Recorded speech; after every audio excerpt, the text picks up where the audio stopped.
Un cordial saludo a los seguidores del Pensamiento al Aire, hoy 16 de febrero del año 2025. Yo quisiera, y lo he reiterado en múltiples ocasiones, hablar siempre de las buenas noticias de Colombia, que sería el noticiero ideal, pero sería el noticiero que no impacta. Algún día lo haremos y se llamará el noticiero de las buenas noticias. Pero hoy tenemos que seguir hablando de cosas nefastas en nuestro territorio y volver a hablar del presidente Gustavo Petro y de su gobierno. Miren bien, cuando empezó el problema del Catatumbo, el presidente salió volado para Haití y allá se echó uno de los discursos más raros, pero estuvo en plaza pública. Y ahora en la gira del Medio Oriente ha hablado también de la nube, de la inteligencia artificial, y tal vez pocos entendemos lo que está diciendo.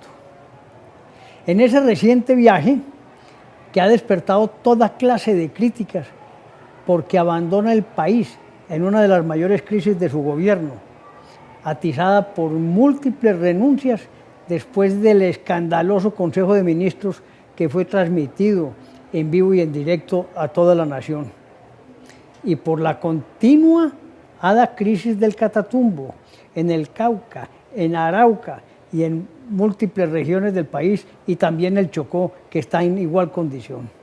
Digamos que más de 6 departamentos de Colombia están en un conflicto terrible entre las bandas, entre los delincuentes, entre los disidencias, los helenos. En general, todos son bandidos que no quieren sino destruir a nuestra patria.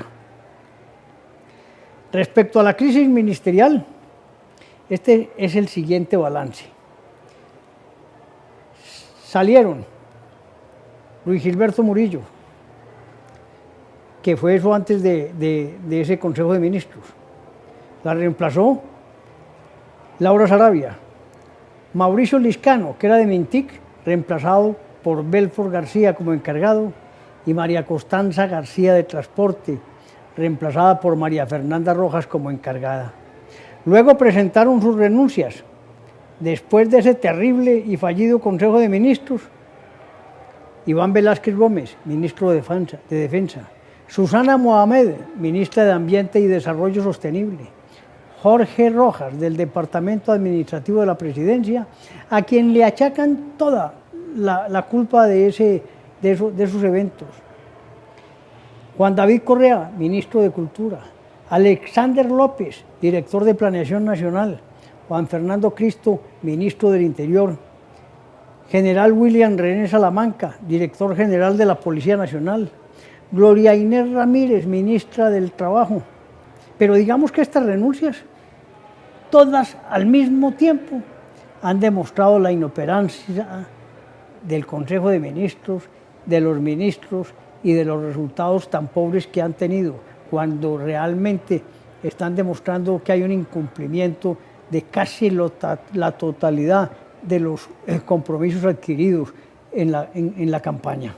Muestra la poca gobernabilidad de nuestro país y la infame forma de actuar de los ministros, que no tienen un líder que realmente les permita realizar la función que de pronto pudieron haber realizado bien si hubieran tenido dirección y coordinación en estas épocas. Bueno, pero sigamos con otro problema que surge también: las pilatunas de Pitufo y su subalterno el Bendecido. El escándalo de esta semana lo protagonizaron Diego Marín el Pitufo y Ricardo Orozco el Bendecido, segundo en el organigrama de la red de contrabando que funciona en Colombia desde hace 48 años. En la red de sobornos descubierta aparecen funcionarios de policía y de aduanas. Los sobornos fueron noticia por la denuncia presentada contra Benedetti por facilitar el ingreso de dineros del Pitufo a la campaña presidencial de Gustavo Petro, que parece ser que realmente no entraron, pero no sabemos quién se quedó con ellos o con qué parte se quedaron.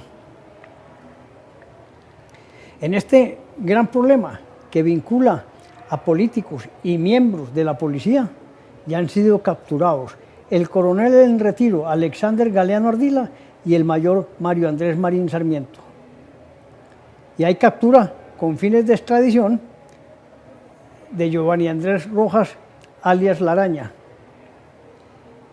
que fue detenido por una circular roja de Interpol también, solicitud que hace el Estado de los Estados Unidos por el delito de narcotráfico. Su papel de negociador de la paz no le sirvió para evadir la justicia. El hecho, entre otras cosas, fue criticado por quienes dicen que hay que respetar las negociaciones de paz, entre ellos el mismo Oti Patiño, consejero comisionado de la paz del gobierno, señalando el actuar de la Fiscalía como una trampa al proceso. Él dice que hubo ahí un entrampamiento. La Fiscalía aclara que los compromisos internacionales están por encima de las suspensiones de captura que pretendían facilitar los diálogos. Sentencian además que Rojas siguió traficando con la orden de captura suspendida, sentado en la mesa de paz. Es decir, eso sigue ocurriendo siempre. Así fue Santrich, así fue Márquez, todos ellos se meten en los procesos para tranquilizarse, organizar su salud y poder seguir continuando delinquiendo de otra manera. De manera que es una enseñanza, porque este país no puede seguir, como bien lo dijo el Congreso, teniendo procesos de paz de esta manera no coordinada y sin claridad en los procesos. Esta semana también, en el Congreso de la República, fueron aprobados 30 artículos de la reforma a la salud. La Cámara de Representantes avanzó en la aprobación del articulado del proyecto, a pesar de que hay señalamientos de posibles vicios de trámite que indican que la convocatoria de las sesiones extraordinarias fue ilegal, porque el decreto para ello fue firmado por el ministro del Interior encargado cuando aún no había sido nombrado oficialmente. Vicio de forma que posiblemente hace que todo eso se caiga. Eso es una tras otra. No hay seriedad, no hay seguimiento, y fuera de eso, no sé qué les pasa a los jurídicos que permiten hacer todas esas vainas en vez de tener un poco de paciencia y organizar las cosas jurídica y metódicamente. Entre otras cosas, les digo que el día viernes también se suspendió el debate de la salud porque esto ha generado una suspensión también del respectivo proceso del debate y aprobación de la reforma. Conflictos del mundo, señores. Esperemos que Hamas cumpla, que el día sábado sí haya liberado algunos rehenes que tenía pendientes. Verificaremos en el día de hoy.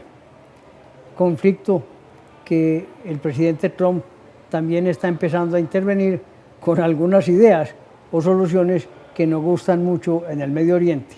Pero esperemos a ver más noticias concretas sobre el asunto. Lo que sí va avanzando es el conflicto o buscar la solución al conflicto de Ucrania y Rusia. Lo dijo el presidente Trump, que en un día acabaría con el conflicto entre Rusia y Ucrania. Sus avances al respecto no son tan evidentes, pero sí me parece que ha actuado en forma diligente. Y acordó una reunión entre las partes, de la cual el presidente Zelensky aún informó que no estaba informado y enfáticamente manifestó que no puede apoyar un fin de la guerra en la que Ucrania no participe en dichos acuerdos. Obvio, yo tampoco aceptaría una negociación en la que estoy involucrado en una guerra y alguien defina por mí. Pero si se juntan Trump, Zelensky y Putin y sus asesores, obviamente, esperamos que resulten algunas soluciones de fondo. Van 3 años de guerra, de muerte, de desapariciones, de dolor, de angustia. Eso hay que pararlo, señores. Estoy seguro que Rusia en el acuerdo no devolverá a Crimea ni algunas partes de los territorios ucranianos, pero que haya paz es muy importante para iniciar el proceso de reconstrucción de ese país. Antonio Cota, presidente del Consejo Europeo, afirmó que no habrá negociaciones creíbles y exitosas ni paz duradera sin Ucrania y sin la Comunidad Económica Europea. De manera que habrá que intervenir todo el mundo. Otro de los temas que yo creo que no se logrará o se pactará es que Ucrania no entre a la OTAN. Digamos que hay dos puntos álgidos. Uno, para la paz, que Ucrania no entre a la OTAN, no haga parte de la OTAN y que no se devuelva Crimea. Ahí vamos. Seguiremos contando porque estamos pendientes del mundo totalmente.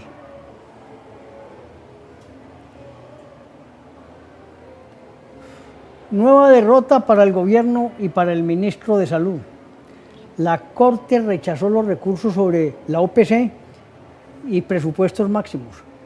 El alto tribunal negó las solicitudes del ministerio sobre el auto de recalcular la unidad de pago por captación y resolvió las que hizo sobre los presupuestos máximos.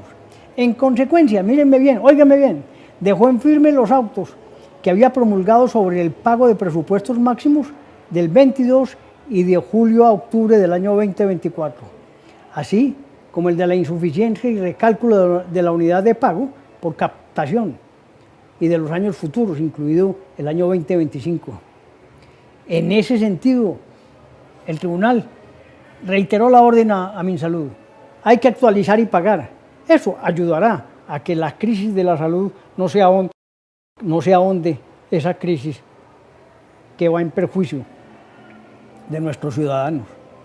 Nunca antes del año, cuando inició la salud en Colombia, la reforma a la salud, con vigencia del año 93, habíamos tenido tantas dificultades. Habíamos avanzado, habíamos construido todo un sistema que era ejemplo en América. Y hoy vamos de retroceso en retroceso, de capa caída, de pérdidas y posiblemente de continuar así del colapso de la salud en Colombia. Esperemos que con seriedad y con responsabilidad se logre obtener esos pagos y respire un poquito la salud.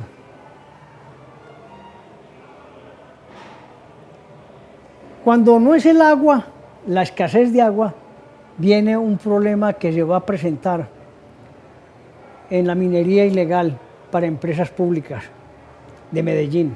Hay una alerta sobre el riesgo de desastre de Porce 3. La alerta advierte un riesgo a la integridad de la central eléctrica que está comprometida por una serie de actividades mineras ilegales y que ponen en jaque la inestabilidad de los taludes de la zona de su embalse, además afectando su infraestructura y el cauce del río Porce. Eso hay que actuar ya antes que tengamos un gran desastre colectivo. Hay que parar esa minería, hay que taponar, hay que evitar más daño. Por favor, pensemos en Colombia, pensemos en los ciudadanos. Aquí no se trata de partidos ni de ideologías izquierdistas, aquí se trata del bien común de Colombia, de salvar lo que tenemos y de prosperar.